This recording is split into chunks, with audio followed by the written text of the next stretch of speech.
Hey everyone, David H. here from socialexpression.net. Making a video here in my new home office and wanted to talk about social anxiety narratives, belief, stories. What I've really learned about social anxiety is that Band-Aid on the finger, that Band-Aids contribute to social anxiety. No, just kidding. That people with social anxiety tend to already be very anxious, which makes sense. That's the anxiety part. And we know that anxiety can be genetically favored in families such as mine and probably yours. However, the social part of social anxiety has shown thus far not to be genetically predisposed. Now, if you have a couple of parents who have social anxiety, then I can see how that might make sense, but I have a feeling that it's more environmental, inherited through behavior than a genetic component, although they are interrelated. That's how we evolve and change. However, in my family here, my mother was a very anxious person. My father is not an anxious person. She definitely seemed to relate to people well. And I got social anxiety from being a shy kid, I think, and having some embarrassing experiences, being a highly sensitive person, and predisposition for anxiety. And that's the anxiety part that, I'm naturally anxious and I can be aware of that. Now, as far as the social anxiety is concerned, that's a story, okay? That's a narrative. And I'm not calling it a story to denigrate it or to downplay it. All a story is, or a narrative, is a collection of beliefs that is how we approach the world, okay? We have stories about everything. We have stories about, how we should drive our car. We have stories about how we should be at work. We have stories about how we should look, how we should feel. And I like the word story or narrative because to me it brings a certain lightness to it that we can kind of go, oh, here's my story. And this is what I've been saying to myself, maybe unknown to me for a while, but, starting to get in there and pick through the fear and see what I'm really telling myself and what I'm feeling, how I'm showing up, and start to look at it and say, okay, well, this is how I continue to get in the way of myself and continue to generate social anxiety. And how do I want my story to look? What is the kind of person I want to be? Now, I'm not approaching this from, a fake it till you make it thing necessarily. Fake it till you make it, I guess it can work. But what I'm talking about is really acknowledging your social anxiety story and realizing that it's there and that you're telling yourself certain things. And actually, the beliefs and the story is also in your body. You embody it through your posture and your emotion, and it all kind of connects together.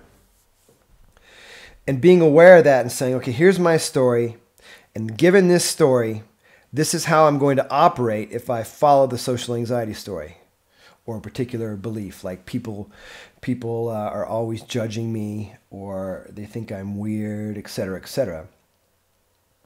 Now, if I just notice that and say, okay, this is where I've been operating, and here's the certain set of possibilities I've had to behave from it, because that's, where I've been living. If I kind of say, okay, well, that's just a certain story from which to act from, because I'm a human being and have conscious choice, I'm going to allow the story to be there. I'm going to allow myself to feel this, but I'm going to choose to act along with it being there. I'm going to make room for it. I'm going to expand around it and say, you know what? It came up in a way to protect me. This story came about to protect me in some way. So it had a use, and it no longer has a use for me. And now I'm going to choose to talk to people, make eye contact. I'm going to choose to do my best to be open, warm, and friendly. There'll be times where It's going to be really hard, but you know what? I'm going to keep living from a new space, a new story of a person who is self-expressive and social, and I'll honor the social anxiety story because I can now relate to other people that have suffered with this, right? You can approach it that way. And not only that, you can go a little deeper and say, well, since I've suffered with this, I can actually relate to greater suffering of human beings in general, whatever they're suffering through. Because it all comes down to that suffering if we're resisting our thoughts and our emotions. And the thing is if we, with belief, whether it's good or bad belief, if we have a good set of beliefs that work for us, good beliefs aren't always good and bad beliefs aren't always bad. So absolutism from either side is not a good thing in my opinion, because if you tightly hold on to one set, you lose flexibility to see other choices, other possibilities, other opportunities, especially when challenges arise. So what I'm also talking about here is something called psychological flexibility, okay? Psychological flexibility means that, yeah, you know, you have your beliefs and thoughts, and yeah, you know, sometimes you'll go with one that you know is the right way to go, but always to hold on to that as absolutely true is going to get you in a pickle eventually. Because you're like, well, I believe this, and why isn't it working? And you become inflexible and you become stuck to the belief. And so a good belief in one situation may be a bad belief in another situation, and vice versa. So I encourage, you know, we kind of need, as human beings, we live in stories and narratives. We live through beliefs, really. So we can't really avoid it. But we can, our relationship to it and how attached we get, and if we hold it lightly or if we stick on to it, determines how psychologically flexible we are. And it's a very, very powerful way to approach handling your social anxiety and getting back to a life that you want, to where you're able to freely go do things out in public and with people. And maybe you never have done that, but that opportunity is there for you if you try to hold it this way. So I encourage you to take out and do something called, it's a little bit of a morbid exercise. It's called the epitaph exercise, where you write out, if you were to die tomorrow, here lies David Hamilton. And you're going to write an epitaph based only on your social anxiety. Here lies David Hamilton, a lonely social anxiety sufferer. And you're going to write your life according to being focused on your social anxiety. That's step one. Now, the second one is to write out your epitaph, if you died tomorrow, of how you would like people to think of you, and how would you like to think of yourself, how you would like to approach the world. And it would say, here lies David Hamilton, an open, warm, friendly, authentic man who loved people. He loved art, he loved music, he loved creativity, and he loved being of service to others and helping them with challenges in their lives like social anxiety or overcoming their fears.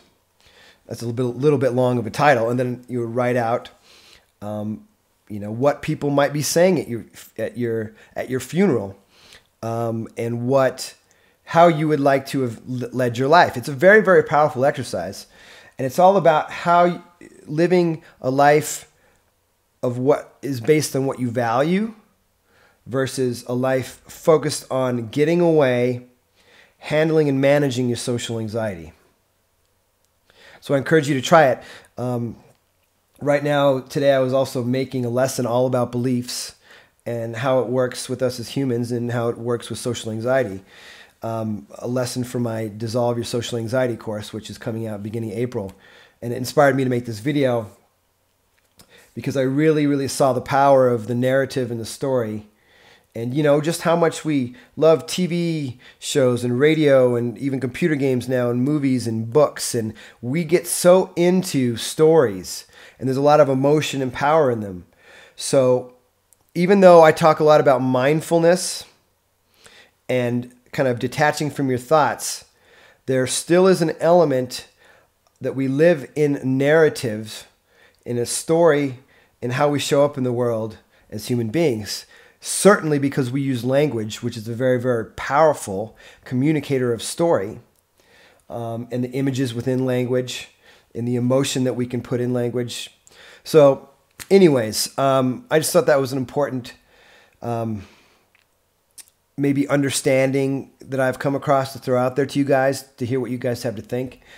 And some of the coaching that I'm offering now, I just started offering coaching as of last week, is really based on this approach as well. Taking a look at the story and kind of getting in there and saying, well, there's this belief, let's take a look at the belief and really see what it's doing, and not say, okay, well, here's the right belief and you've got the wrong belief. It's really about exploring and seeing what possibilities and choices for action and behavior that beliefs will present, and especially around creating social anxiety or not having social anxiety, and living a full, vital, valued life for yourself.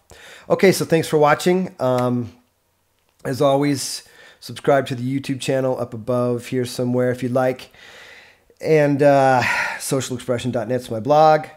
I'll probably put a link up to the coaching as well. I just started offering that if you'd like to work with me.